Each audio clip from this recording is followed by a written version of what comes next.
Personality development के दूसरे video में मैं आपके सामने टाइप्स ऑफ पर्सनालिटी, व्यक्तित्व के प्रकार, जिसको प्रकार सिद्धांत भी कहा जाता है, उसके विषय में चर्चा करने के लिए उपस्थित हूँ। इसमें मेरा प्रयास रहेगा कि व्यक्तित्व को कितने प्रकारों में विभाजित किया गया है और किस प्रकार उन प्रकारों के ज्ञान के द्वारा हम व्यक्ति को पहचान सकते हैं। तो पिछले वीडियो में आपने जाना कि व्यक्तित्व क्या है, उसकी परिभाषाओं को समझा। इस वीडियो में प्रकार सिद्धांत को समझेंगे, ये मेरा प्रयास रहेगा। तो सबसे पहले the 4 temperaments based on bodily fluids by Hippocrates. जब प्रकार की बात आती है, प्रकार सिद्धांत की बात आती है, तो सबसे प्राचीनतम सिद्धांत हिप्पोक्रेट्स का माना जाता है। ये प्रसिद्ध ग्रीक वैज्ञानिक थे, बहुत बड़े फिजिशियन थे, और इन्होंने शरीर के 4 द्रवों के आधार पर, बॉडी फ्लूइड्स, इसके आधार पर व्यक्तित्व को वर्गीकृत करने का प्रथम प्रयास किया था। तो उनके अनुसार मानव शरीर में 4 प्रकार के द्रव पाए जाते हैं। रक्त अर्थात ब्लड, येलो बाइल या पीला पित्त, ब्लैक बाइल या काला पित्त, फ्लेम या कफ, जिनके आधार पर व्यक्तित्व को 4 वर्गों में विभाजित किया गया है। इसमें सबसे पहले फ्लेगमेटिक प्रकार के जो व्यक्ति होंगे, फ्लेगमेटिक प्रकार के व्यक्ति निरुत्साही होंगे, स्लो, वीक, अनएक्साइटेबल, कमज़ोर प्रकृति के होंगे, काम करने में मंद होंगे, और अनएक्साइटेबल का मतलब है कि उनके अंदर बहुत अधिक एक्साइटमेंट नहीं होगा। तो ऐसे व्यक्ति फ्लेगमेटिक कहलाते हैं। Those who are slow, weak and unexcitable. दूसरा प्रकार हिप्पोक्रेट्स के अनुसार मेलनकोलिक, चिंताग्रसित। इनमें काले पित्त की प्रधानता होती है और ऐसे व्यक्ति प्रायः उदास एवं मंद दिखाई पड़ते हैं, जिनको पेसिमिस्टिक भी बोल सकते हैं, निराशावादी। जीवन को देखने का तरीका निराशावादी होता है, हर समय समस्याग्रस्त रहते हैं, सॉल्यूशन के स्थान पर समस्या को प्रधानता देते हैं। तो मेलनकोलिक श्रेणी में इस प्रकार के व्यक्ति पाए जाते हैं। और तीसरा प्रकार कॉलरिक का मतलब क्या हुआ? ये उग्र स्वभावी हैं। जिस व्यक्ति में पीले पित्त की प्रधानता होती है, वे चिड़चिड़े, शीघ्र क्रोधित हो जाने वाले और बेचैन रहने वाले होते हैं। शॉर्ट टेम्पर्ड इनको कहते हैं। बात बात पर इनको गुस्सा आता है और छोटी छोटी बातों को भी ये बहुत दूर तक ले जाते हैं। चौथा प्रकार द सैंग्विन। ये अति उत्साही होते हैं। They are quick and cheerful. किसी भी कार्य को करने के प्रति उत्साह प्रदर्शित करते हैं और इस उत्साह के कारण ये चीयरफुल अर्थात प्रसन्न रहते हैं। तो आपने देखा कि हिप्पोक्रेट्स चूँकि फिजिशियन थे, तो उन्होंने जो शारीरिक द्रवों का अध्ययन किया, उसके आधार पे जिस द्रव की प्रधानता जिस व्यक्ति में है, उसके आधार पर उसके गुण या अवगुण दिखाई देते हैं। तो आपको लगता होगा कि अमुक व्यक्ति इस प्रकार का है, दूसरा व्यक्ति इस प्रकार का है, तो इसके पीछे कौन सी थियरी काम कर रही है, ये आपने आज जाना कि शारीरिक द्रव इसके लिए जिम्मेदार हैं। तो इसको प्रथम प्रकार माना गया। इसके पश्चात शरीर रचना प्रकार, कॉन्स्टिट्यूशन टाइप ऑफ पर्सनैलिटी। तो क्रस्मर मनोवैज्ञानिक हुए, जिन्होंने एक पुस्तक लिखी फिजिक एंड कैरेक्टर। इसमें इन्होंने 4 प्रकार बताए। शरीर रचना प्रकार, पहला एस्थेनिक, शक्तिहीन, दुबला पतला, छोटे कंधे, छोटा सीना, कोण की बनावट वाला मुंह, दूसरों की आलोचना करने वाला। अब किसी व्यक्ति को देखकर अगर उसके अंदर ये लक्षण दिखाई पड़ रहे हैं, तो क्रस्मर के अनुसार इसको शक्तिहीन या एस्थेनिक की श्रेणी में रखा जाएगा। और जो गुण या अवगुण इसमें दिखाई पड़ रहे हैं, ये सारे गुण या अवगुण उस व्यक्ति में पाए जाएंगे। तो आपके लिए काफ़ी हद तक आसान हो जाएगा कि किसी व्यक्ति को देखकर वो किस श्रेणी का है, उसके आधार पर उसके गुण या अवगुण का आप पता लगा सकते हैं। दूसरा प्रकार है एथलेटिक, खिलाड़ी, हष्ट पुष्ट, स्वस्थ, सामंजस्य रखने वाला। जैसे कहते हैं स्पोर्ट्समैन स्पिरिट। व्यक्ति को जीवन में स्पोर्ट्समैन की तरह होना चाहिए, क्योंकि स्पोर्ट्समैन सदैव प्रसन्न रहता है, विपरीत परिस्थिति में भी शांत रहता है, सामंजस्य स्थापित करने वाला होता है और बॉडीली फिट होता है। तो एक खिलाड़ी की तरह जीवन को जीना चाहिए। तो जिस व्यक्ति का शरीर एथलेटिक की तरह है, खिलाड़ी की तरह है, वो व्यक्ति सामंजस्य अच्छा रखने वाला होगा, हष्टपुष्ट होगा और समाज में एक अच्छा स्थान प्राप्त करेगा। तीसरा प्रकार पिकनिक, छोटा मोटा गोल मटोल, पेट आगे को निकला हुआ, आराम तलब, लोकप्रिय। इस प्रकार के व्यक्ति को जब आप देखते हैं तो इस प्रकार के गुण उसके अंदर दिखाई पड़ते हैं। चौथा प्रकार है डायस्प्लास्टिक, मिक्सचर ऑफ एबव 3। तीनों प्रकारों में हम ये नहीं कह सकते हैं कि किसी एक प्रकार में ही एक व्यक्ति होगा, क्योंकि अक्सर ऐसा देखा गया है कि एक व्यक्ति में दो प्रकार हो सकते हैं, तीनों प्रकारों में कोई न कोई अंश उपस्थित हो सकता है। तो जब तीनों का मिश्रण अगर किसी व्यक्ति में पाया जा रहा है तो उसको डायस्प्लास्टिक कहेंगे और वो चौथे प्रकार का व्यक्ति होगा। तो क्रस्मर ने अपनी पुस्तक में इसकी व्याख्या की, एस्थेनिक, एथलेटिक, पिकनिक एंड डायस्प्लास्टिक। इसके बाद स्प्रेंगर ने एक पुस्तक लिखी, टाइप्स ऑफ मैन। इसमें इन्होंने समाजशास्त्रीय प्रकार के आधार पर व्यक्तित्व की व्याख्या की कि समाजशास्त्रीय प्रकार के आधार पर व्यक्ति कितने प्रकार के हो सकते हैं। तो इसमें सबसे पहला प्रकार है थ्योरेटिकल, सैद्धांतिक। सैद्धांतिक का अर्थ हुआ कि जो व्यक्ति सिद्धांत को प्रधानता देता है, दार्शनिक, वैज्ञानिक, आविष्कारक इसी वर्ग के होते हैं। सिद्धांतों को अपने जीवन में मान्यता प्रदान करने वाला और सिद्धांतों के लिए अपने जीवन का बलिदान करने वाला व्यक्ति इस श्रेणी में आता है। जैसे आपने देखा कि महात्मा गांधी सत्य और अहिंसा दो सिद्धांत उन्होंने अपनाए और उन सिद्धांतों के आधार पर उनको आज हम नमन करते हैं।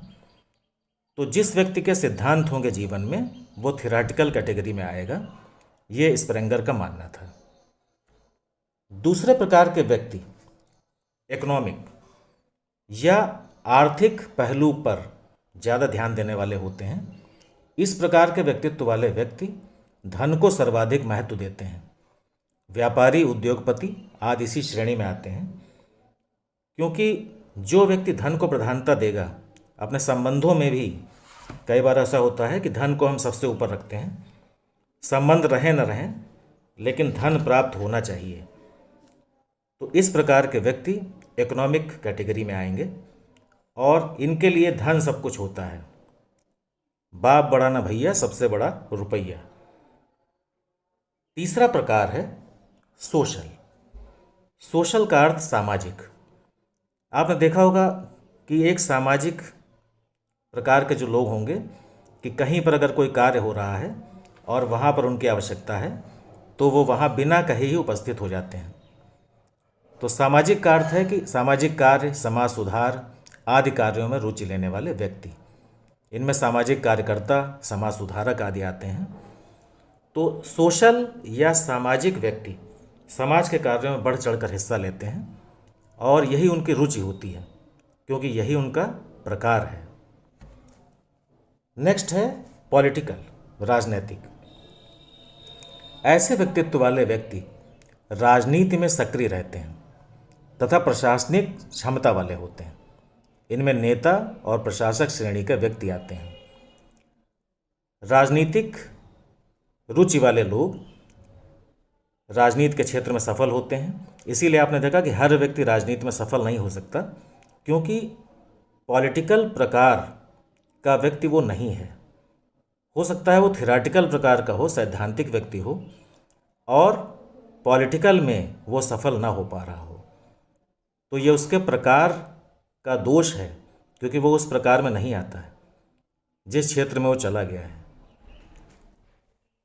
अगला प्रकार है रिलीजियस, धार्मिक।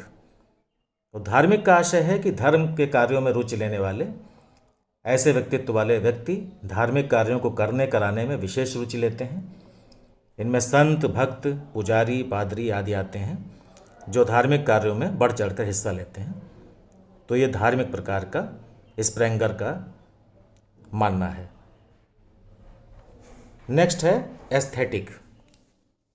एस्थेटिक का मतलब है सौंदर्यात्मक। इस प्रकार के व्यक्तित्व वाले व्यक्ति सौंदर्य प्रेमी या प्रकृति प्रेमी होते हैं।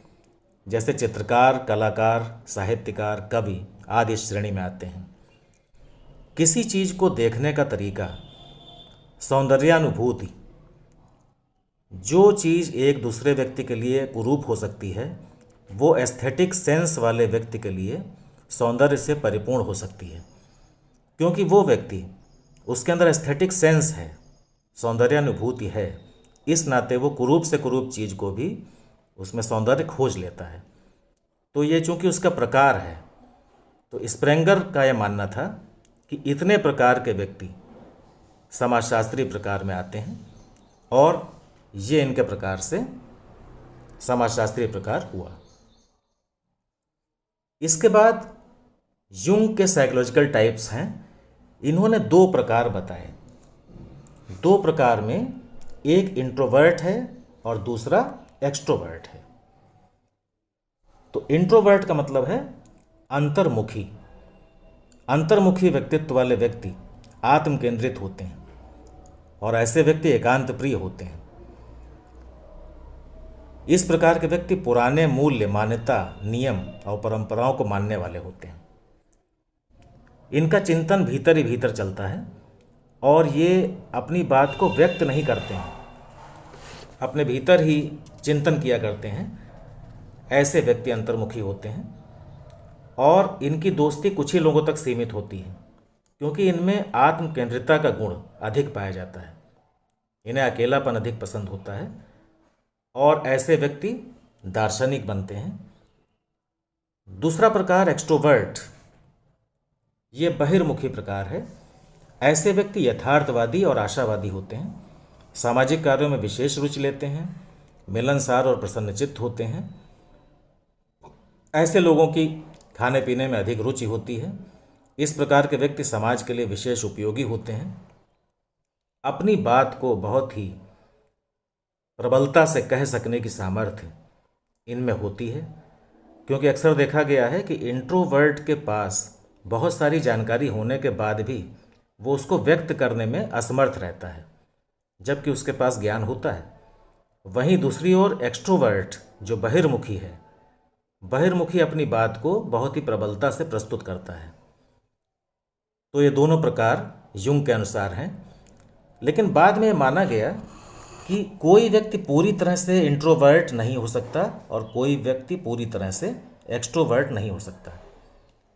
कभी कभी ऐसी परिस्थितियां होती हैं कि वहाँ पर वो अलग अलग प्रकार से व्यक्त करते हैं अपने व्यवहार को। तो ऐसे लोगों को एम्बिवर्ट की श्रेणी में रखा गया है, जिनको उभयमुखी बोलते हैं।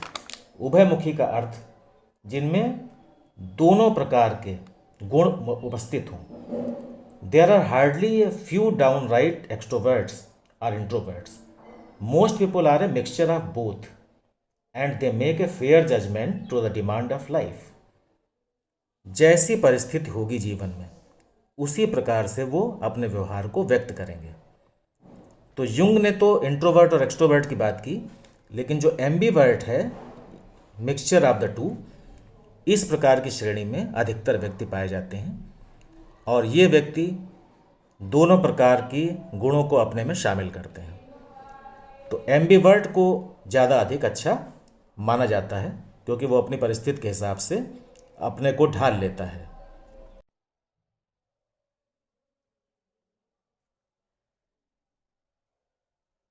कुछ मनोवैज्ञानिक जैसे शेल्डन, इन्होंने क्रस्मर के वर्गीकरण को बहुत वैज्ञानिक नहीं पाया और कई दोष इसमें पाए, और उन्होंने ये भी कहा कि क्रस्मर का वर्गीकरण मानसिक रोग से ग्रसित व्यक्तियों की व्याख्या करने में भले ही समर्थ हो, परंतु सामान्य व्यक्तियों की व्याख्या करने में असमर्थ है। इसलिए इन्होंने एक दूसरा सिद्धांत बनाया जिसे सोमैटोटाइप सिद्धांत भी कहा जाता है। तो शेल्डन ने 1940 में शरीर गठन के ही आधार पर एक दूसरा सिद्धांत बनाया और उसे सोमैटोटाइप सिद्धांत कहा। इन्होंने शारीरिक गठन के आधार पर व्यक्तित्व का वर्गीकरण करने के लिए 4000 कॉलेज के छात्रों की नग्न तस्वीरों का विश्लेषण किया और ये बताया कि व्यक्तित्व को मूलतः 3 प्रकार में बांटा जा सकता है और प्रत्येक प्रकार के कुछ खास शील गुण अर्थात ट्रेट्स होते हैं। ट्रेट्स की बात मैं आपसे बाद में करूंगा जब ट्रेट थ्योरी की बात आएगी। तो इन ट्रेट्स के आधार पर उनका स्वभाव या टेम्परामेंट उसका पता चलता था।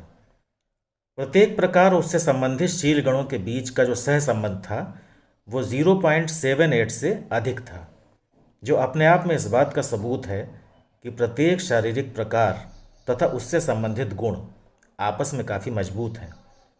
शेल्डन द्वारा बताए गए ये 3 प्रकार और उससे संबंधित चित्त प्रकृति संबंधी गुण इस प्रकार हैं। इंडोमार्फिक, गोलाकृति, मोटे, स्थूल, भोजन प्रिय, आराम तलब, विवेकहीन, आमोद प्रिय, ये इंडोमार्फिक कहलाते हैं। और शेल्डन का यह प्रकार क्रस्मर के पिकनिक प्रकार से मिलता जुलता है। इसी प्रकार से मेसोमार्फिक, आयताकृति, स्वस्थ, सुगठित, स्फूर्तिवान, साहसी और उद्योगशील है। ये क्रस्मर के एथलेटिक टाइप से मिलते हैं। और तीसरा प्रकार इक्टोमार्फिक, लंबाकृति, कमजोर, दुबले पतले, संकोची, एकांत प्रिय, संयमी और मंदभाषी। ये प्रकार क्रस्मर का एस्थेनिक प्रकार उससे मिलता जुलता है। ऐसे लोग संकोचशील, लज्जालु भी होते हैं और इनमें नींद संबंधी शिकायत भी पाई जाती है। तो शेल्डन ने यद्यपि शारीरिक गठन को 3 प्रकारों में बांटा है, फिर भी इन्होंने एक सतत प्रक्रिया इसे माना है, क्योंकि आप देखेंगे कि कोई भी व्यक्ति किसी एक प्रकार में 100% नहीं आ सकता है। इसका मतलब यह हुआ कि इन तीनों तरह के शारीरिक गठन और उससे संबंधित शील गुण आपस में बिल्कुल ही अलग अलग नहीं होते हैं, बल्कि एक मिक्सचर होता है। तो इसके लिए शेल्डन ने शारीरिक गठन का मापन 1 से 7 तक की श्रेणियों में बांटकर किया। दूसरे शब्दों में उन्होंने 4000 व्यक्तियों में प्रत्येक व्यक्ति के शारीरिक गठन का तीनों श्रेणियों में 1 से 7 तक रैंकिंग की, श्रेणीकरण किया और 1 रैंक को उन्होंने सबसे कम और 7 रैंक को सबसे अधिक माना। जैसे जो व्यक्ति नाटा कद का है परंतु काफ़ी मोटा और गोलाकार गठन का है, उसे एंडोमार्फी पर 7 और अन्य दोनों श्रेणियों जैसे मेसोमार्फी और एक्टोमार्फी पर 1-1 का रैंक दिया जाएगा। अतः इस तरह से व्यक्ति को शेल्डन ने 7-1-1 कहा है। उसी तरह संभव है कि कोई व्यक्ति को एक्टोमार्फी में 7 दिया जाए, स्वभावतः तब ऐसे व्यक्ति को मेसोमार्फी और एंडोमार्फी में 1-1 दिया जाएगा। अतः इस तरह के व्यक्ति को 1-1-7 कहा जाएगा। शेल्डन के अनुसार 7-1-1 श्रेणी प्राप्त करने वाले व्यक्ति को प्रबल एंडोमार्फ और 1-7-1 वाले व्यक्ति को प्रबल मेसोमार्फ और 1-1-7 वाले व्यक्ति को प्रबल एक्टोमार्फ कहा गया है। तो शेल्डन ने बताया कि सबसे संतुलित व्यक्तित्व वाले व्यक्ति उन्हें कहा जाता है जिन्हें तीनों प्रकारों में बीच की श्रेणी यानी 4 प्राप्त होती है। अतः शेल्डन के अनुसार संतुलित व्यक्तित्व वो है जिसका श्रेणीकरण 4-4-4 होता है।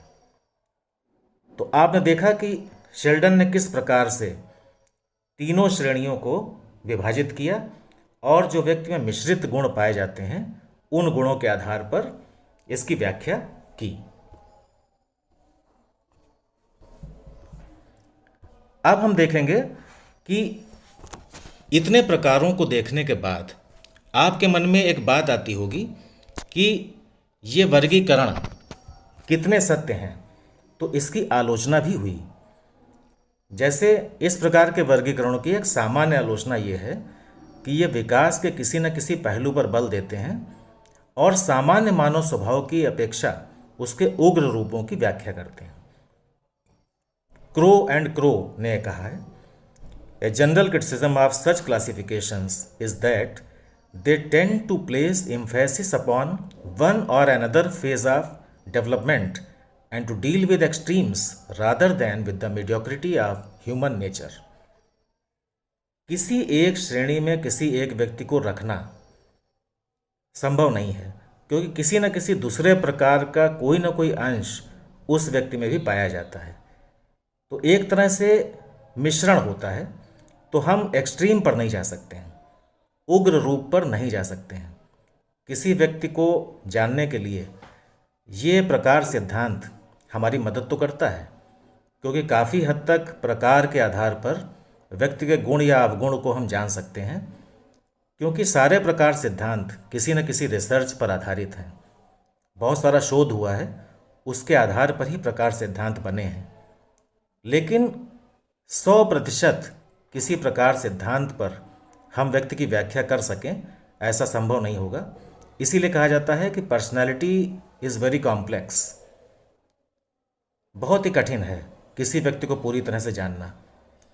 लेकिन एक शिक्षक होने के नाते ये आवश्यक हो जाता है कि जब वो क्लास में जाता है तो विभिन्न प्रकार के व्यक्तित्व छात्रों के रूप में उस क्लास में उपस्थित होते हैं।